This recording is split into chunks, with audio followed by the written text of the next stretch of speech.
अब ये भी तो बताओ कि मैंने उर्मिला को प्रपोज करा था। ये भी तो बताओ महेंद्र भट्ट जी। उर्मिला को प्रपोज करा था, उर्मिला को मैंने कहता जाओ ज्वालापुर विधानसभा से तैयारी करो बेबी, मुकुट तुम्हारा तैयार है ज्वालापुर विधानसभा का। बताओ, ये भी बताइए महेंद्र भट्ट जी, ये क्यों बात छुपा दी आपने? आप तो मुझे जानते नहीं, जब मेरा कोई व्यक्तिगत मेरा स्तर ही नहीं है, मेरा स्तर इतना गिर चुका, आप मतलब गिरे हुए लोगों को विधानसभा परोस रहे हो। विधानसभा ज्वालापुर सुरक्षित सीट। रे रे रे रे रे रे रे भट्टू, तेरा क्या होगा रे? हम तो मरेंगे पर सनम तुम्हें डूबले मरेंगे।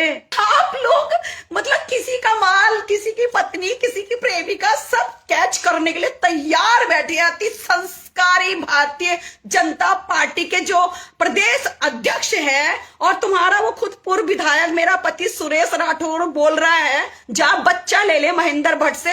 ये बुढ़े बेचारे 60 65 साल के शिलाजीत खा खा के चल रहे। शिलाजीत खा लो, ड्राई फ्रूट खा लो, स्वदेशी उपज की दवाई। मेरे पति ने तो फैक्ट्री लगा रखी है स्वदेशी उपज दवाइयों की। हमें तो पता चला कि वो विदेश में सप्लाई करता है दवाइयां। बता रहा था हमें कोई डॉक्टर कॉल करके कि आपका पति स्वदेशी उपज में दवाइयां बनती है। मैंने कहा हाँ बनती है, वो वैसी दवाइयां बनती है क्या, आयुर्वेदिक दवाइयां? कह रहे आपको पता नहीं आपके यहाँ सेक्स की दवाइयां बनती? मैंने कहा हाँ सेक्स की दवाइयां?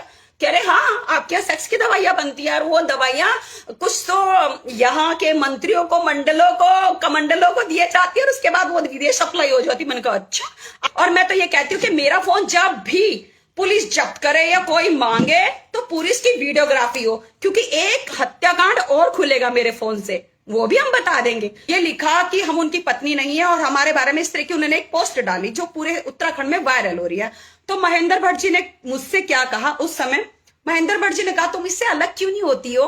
तुम एक तरफ अलग हो, मैं हूं ना, मैं तुम्हें टिकट दे रहा हूं ज्वालापुर विधानसभा से, तुम्हें हर चीज का आश्वासन दे रहा हूं, मतलब तुम इससे अलग हो जाओ। और हमसे हाँ मेरे ख्याल से पीडीएफ भी मांगा था शायद, वो नहीं, हम दूसरे वाले इसी फोन में है वो। और फिर उसी रात उन्होंने हमसे एक पीडीएफ मांगा कि जो वो मुकदमा है वो मुकदमा दर्ज करा के हम सुरेश को किनारे लगा देंगे। आप ऐसा करो कि वो ऐसा करो, हम इसको किनारे लगा देंगे, बाकी मैं तो हूं ही ना। मतलब आप लोग मतलब किसी का माल, किसी की पत्नी, किसी की प्रेमिका सब कैच करने के लिए तैयार बैठे। अति संस्कारी भारतीय जनता पार्टी के जो प्रदेश अध्यक्ष है और तुम्हारा वो खुद पूर्व विधायक मेरा पति सुरेश राठौर बोल रहा है जा बच्चा ले ले महेंद्र भट्ट से। अरे महेंद्र भट्ट जी, आपने बच्चे पैदा करने की, बच्चे आईवीएफ की कोई आपने हॉस्पिटल लगा लिया है क्या महेंद्र भट्ट जी? और फिर आप हमें कह रहे हैं आज जब सब पत्रकार सबके सब आपके पास गए, मैं तो उसे जानता ही नहीं, उसका व्यक्तित्व बहुत खराब है, उसके पति ने उसे छोड़ दिया, उसका पता ही नहीं, उसका अता पता ही नहीं है, वो हमारे अनुसूचित मोर्चे के ऊपर वो इस तरह से छीटाकसी कर रही है, ये कर रही है। अरे चमारी सब पे भारी। महेंद्र भट्ट जी, हमने आपको बताया था कि हम चमार जाति से हैं, अनुसूचित मोर्चे से है, आपको तो पता था, तभी आपने हमें ज्वालापुर सीट आपने हमें ऑफर की थी। जाइए ज्वालापुर से तैयारी कीजिए, सुरक्षित पार्टी है। और बाकी सुरेश छोड़ देगा, मुकेश ने छोड़ा तो सुरेश ने पकड़ लिया, सुरेश छोड़ेगा तो महेंद्र भट्ट तैयार थे। सोना ले जा रे, चांदी ले जा रे, हाय दिल कैसे दे दूं के बड़ी बदनामी होगी। महेंद्र भट्ट जी, आपसे तो मुझे ये उम्मीद नहीं थी।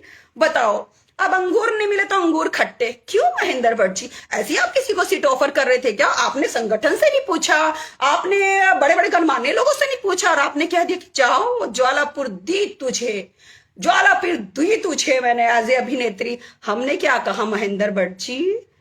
जेल में रह के मगर से बैर नहीं क्या करते। आप लोग जितने सारे के सारे हो ना, भारतीय जनता पार्टी हो, चाहे वो कांग्रेस हो, चाहे वो कुछ भी हो, मैं राजनीतिज्ञों के बारे में बोल रही हूं। एक विधानसभा के लिए ज्यादा कितने, ज्यादा 15 या 20 बायोडाटे आपके ऊपर जाते हैं, ठीक? उनमें से फिर एक फाइनल होता है जो ज्वालापुर का या किसी भी पार्टी का, मतलब किसी भी विधानसभा का एक टिकट फाइनल होता है, समझ रहे? तो अब मैं आपको बताऊं कि मेरा संघर्ष 25-30 साल का संघर्ष है। जो बहुत सारे लोग कहते हो ना कि इंडस्ट्री में औरतें चली जाती है, बिस्तर गर्म करती है और जी रोल पा लेती है, बिस्तर गर्म करती है और रोल पा लेती है। तो महेंद्र भट्ट जी, आपको मैं बताऊं कि मुंबई में जाइए, जब आप एक ईंट उठाओगे ना तो उसके नीचे 1000 कलाकार निकलते हैं। कितनी फ्लाइटें जब मुंबई जाती है, कितनी ट्रेनें जब मुंबई जाती हैं, तो वो सबके सपने लेके जाती हैं, कलाकार बनने के सपने लेके जाती हैं। तो आप समझ सकते हैं कि जब एक सीरियल होता है तो एक सीरियल में कम से कम 15 या 20 लोग मैक्सिमम होते हैं, ताई चाची मामी और हीरो हीरोइन, उसके 2 फैमिली होती है, एक हीरो की और हीरोइन की फैमिली। तो आप समझ सकते हैं कि एक रोल के लिए कम से कम 10-10 हजार लोग खड़े होते हैं एक रोल के लिए।